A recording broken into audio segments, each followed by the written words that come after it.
Hello friends, welcome back to my channel. My name is Danny and today we're going to talk about some anticipated releases for 2024. I have been hunting for some 2024 releases and this list got very long very quickly, and so I decided to break this up into quarters for the year. So this video will just feature new releases that are anticipated from January and through March. And then I will do more videos throughout the year as releases or release dates get more published and are kind of more set in stone. I will say that I am new to the game of searching out new releases. A lot of times I just kind of let new releases fall into my lap, whether it be my booktuber friends recommending things to me or what I see on some of the bigger booktuber channels and things like that. And so this is kind of the first time that I've really dug in to try and find some new releases. So I will say with that, I don't know how accurate some of these release dates are. A lot of them come from Goodreads, and I know that sometimes things change. There are a couple that I'm almost expecting to be false and that the dates were just set for a specific date to indicate they're going to be released this year. So if you guys have a better way of looking up publishing dates, please let me know. I tried to look up some of the bigger publishers that I read a lot of books from, and it just seems like their websites aren't super set up for coming releases. It's more about like what's out right now. So if you guys are kind of in the know about where to find like set publication dates that are a little more reliable than just Goodreads, please let me know. Some of these do come from publishers, but most of them just come from me browsing Goodreads and looking at the expected publication date. So without further ado, let's get started. I do have the titles of the books on my notebook in front of me, and so if you see me looking down, that's what I'm looking at. And so I'm going to go through these by month. I'll start with January, and I'm not going to go by publication date. I'm just going to go by month. So in January, one of the things that I am most excited to see released this year is Emily Wilde's Map of the Otherlands, which is Emily Wilde's 2. If you guys have not read Emily Wilde's Encyclopedia of Fairies or have not heard of it, I don't know where you've been. It seems to be everywhere. It is a cozy fantasy series that follows Emily Wilde, who is a studier of the Fae. And she is documenting her experience with the Fae and in different realms and essentially creating an encyclopedia to show the world and to educate the world on the different species of Fae that exist. So it's such a cute book. There is a little bit of romance in it if you guys like that. And like I said at the beginning, it is very cozy, and so I'm excited to see book 2 when it comes out. The next 2 books on the list are ones that I think might just have publishing dates to indicate they come out this year. The first is Nights of Wind and Truth, which is Stormlight book 5, and the publication date is January 1st, 2024, and so I'm just assuming that they put January 1st, 2024 to indicate that it comes out this year, because I don't remember Stormlight 5 being, I know that it's supposed to come out this year, but I don't remember it being announced that it was supposed to come out the 1st of January, but maybe it will. That's currently what is on Goodreads, and I am all for Stormlight 5. I do have to consider whether or not I'm going to reread all 4 of the first books, which are the 4 books right here. If you haven't heard of Stormlight, it is an epic fantasy written by Brandon Sanderson. I don't even know how to describe the Cosmere to you guys. The first book, The Way of Kings, you follow a character named Kaladin who is enslaved, and you follow his backstory, how he became a slave, and also his slavery and working within this empire. And I think that's all I want to say. There is a wonderful magic system that Sanderson creates, as in all of his worlds. The world itself is very vast and has storms that are very violent, and so they have kind of like a calendar of storms where they know like when they need to be inside and kind of hidden away from the storms. Their cities are built to face certain directions, and so not to be damaged by these storms. And yeah, if you haven't picked up Stormlight and you like fantasy, I definitely think you should give it a try. Next is The Ministry of Necessity. This is Gentlemen Bastards number 5.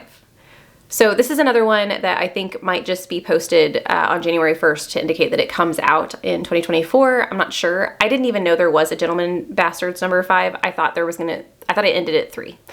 So I've read the first 3 books, which I read so many years ago that I don't know that I could accurately give a synopsis. I know it follows a band of thieves. They are young, kind of a found family vibe, and they are in a town that is like a setting that's Venice like, and they are in a gang kind of, well, I think that's all I'm going to say. Because I don't want to give inaccurate information. Like I said, it's been a while since I've read it. I really do need to reread it.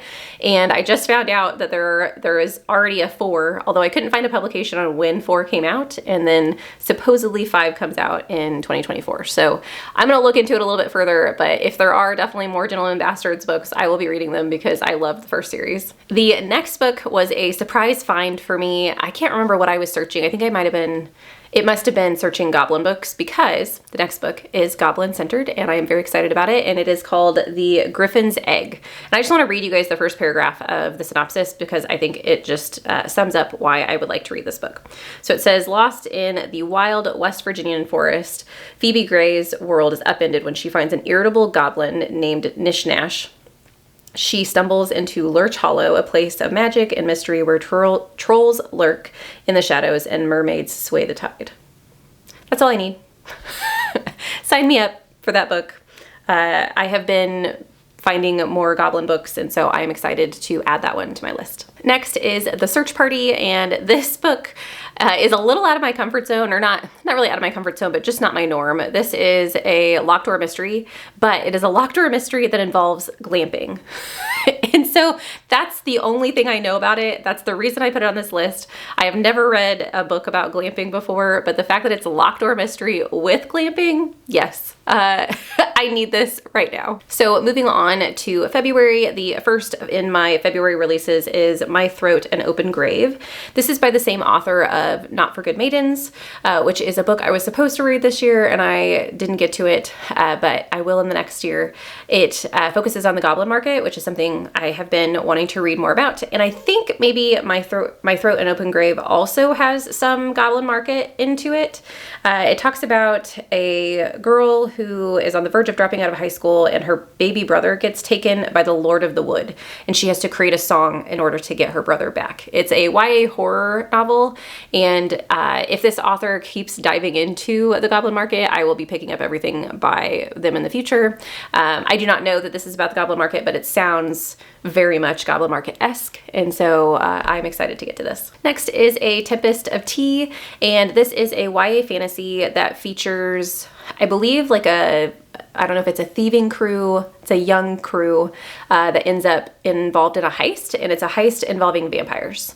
That's all I really know. I think it sounds fantastic. I am a little leery of YA fantasy, but I'm willing to give a few of them a try, and so this is one that I put on my list. Next is What Feast at Night. This is book 2 after What Moves the Dead. What Moves the Dead I rated 3 stars. I wasn't in love with it, but one of the things that I said about it was I was irritated that it stopped so soon because it is a novella and I was just getting into the story. So depending on what Feast at Night actually involves, if it is a continuation of the original story or if it's a brand new one, will probably depend on whether or not I pick this up. I have not read anything into it yet, but that is a new release for February that I am interested in. Kingfisher is always one that I will at least peek and see if it's a book that I really think I'm gonna love and pick it up. And since I've read the first one, I'm sure that this will end up on my to-read shelf at some point in time. Next is The Tainted Cup, which is by Robert Jackson Bennett. This is the same author that wrote Foundryside, or the Foundryside series, and I absolutely loved that series, and so that is the main reason that this is on the list. But this is a mystery fantasy, which fantasy genre blends, let's hear it. So I'm excited about that. It follows a murder that happens at the very beginning of the book, and a tree spontaneously erupts from the dead body. And that's all I really know about it. I know that Robert Jackson Bennett's worlds are very vast. The cast of characters in Foundryside was absolutely amazing and definitely found family vibes, and so I'm hoping to get that from this as well, but I'm sure that it'll be a blast either way. The next book is The Book of Doors. The first line in the synopsis is, if you could open a door and go anywhere, where would it be? And so this book actually follows, I think it's a librarian who gets a book gifted to them that can literally open any doors that you want, and you can travel anywhere in the world. And I think that sounds fantastic. I'm excited to get to this one. I love books about books, and if you have a book about books and involve traveling, what's not to love? The next book is The Djinn Waits 100 Years. This is a fantasy horror novel, which I am really excited about. It features a haunted mansion on a hill. And I think the hillside is on the seascape as well. And there is a Djinn that haunts the mansion. And a young girl, I think, goes to the mansion to try and figure out what's happening and figures out the past events of this haunted mansion. I think it sounds fantastic. It sounds super atmospheric. And I also love the fact that it does blend fantasy with horror. They have been some of my favorite reads in the past year. And so I can't wait to get to this fantasy genre blend. Next is a fantasy book called Fathomfolk. This is a story that involves a semi-submerged city. I can't remember the title of the city. It started with a T. And there is magic involved since it's fantasy. It said a magical world. The thing that caught my eye about this book was the fact that it said this is for fans of Jade City, which is one of my current reads, and The Bone Shard Daughter. And those two books intrigue me as far as like their combination goes, and so I'm definitely going to give this one a try. And we're on to the books that are published in March, the first of which is Murder Road. This is a book by Simone St. James. I have read 2 of Simone St. James books, so this will be my 3rd. The first book I really enjoyed was The Book of Cold Cases. The second book was Sundown Motel, which I really didn't enjoy, and so this book will give me another feel for whether or not this author is one that I'm going to continue to pick up. This book features, I think, a couple that is traveling on a road trip, and the road that they're traveling down is haunted, and they keep running into these gruesome murder hauntings, I think, is what's happening. And that sounds interesting. Why is it all on one road? I just have so many questions, and I have liked this author's atmospheres in the past, so I'm excited to see what they do in this new book. This is horror/thriller, and I can't remember if Sundown Motel was just like paranormal thriller or how it was marketed, but the fact that this has horror in front of the title, I think maybe is going to be a little bit more atmospheric. We shall see. Next is Everyone is Watching. This is by the same author of this book. I'm not going to remember the title of it, that I did really enjoy, and so that is the main reason that this ended up on my anticipated releases list, but I do think that the synopsis sounds really interesting, so I'm just going to read like the first paragraph. It says, the best friend, the confidant, the senator, the boyfriend, the executive. 5 contestants have been chosen to compete for $10 million for a game show, or on the game show, 1 lucky winner. The catch, none of them knows what or who to expect, and it will be live streamed for the entire world. Completely secluded on an estate in Northern California with strict instructions not to leave the property and 0 contact with the outside world. The competitors start to feel a little too isolated. Game show tropes can be hit or miss for me, and so we'll see if this one was a hit. I really did like the atmosphere in the first book that I read by this author, and so I'm hoping that they pull it off again. Next is The Wren in the Holly Library. This is a fantasy novel. It is one that I don't think they had a ton about in the synopsis, but it still sounds intriguing to me. It talks about how it's in an alternate version of New York where monsters roam the world and just like it's normal. I've read a couple of books that have monsters in them within city landscapes. One of them was a V. Schwab book that featured music, and I can't remember the name of it. Once again, I'll put a picture here so you guys can see, that I really, really enjoyed.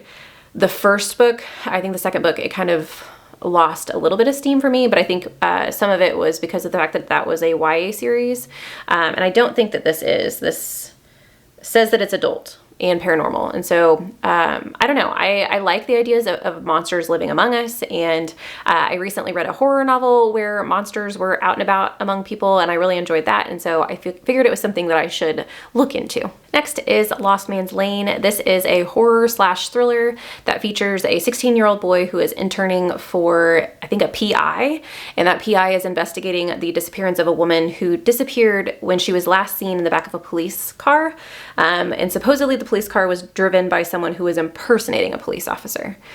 I'm interested how this is going to be horror. And yeah, I don't know. I don't know where it's going to go.